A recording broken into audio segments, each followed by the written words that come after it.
ఎలా ఉంది ఇప్పుడు ఆటోల బిజినెస్? ఇప్పుడు ఫ్రీ బస్సులు అయినాక అది మా డిమాండ్ తక్కువ అయింది అన్న. డిమాండ్ తక్కువైంది అంటే ఇంకా బుకింగ్లు రావడం కానీ ఇంకా ప్యాసింజర్లు ఎక్కడం కానీ అన్ని తక్కువైంది.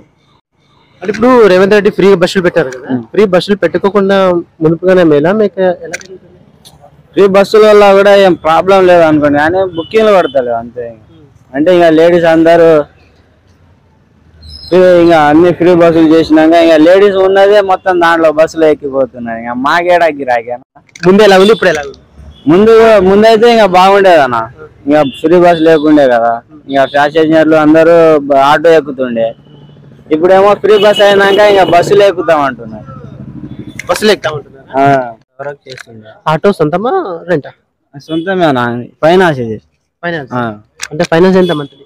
మంది 15,000 అన్న. 15,000 అవుతుంది. ఓకే.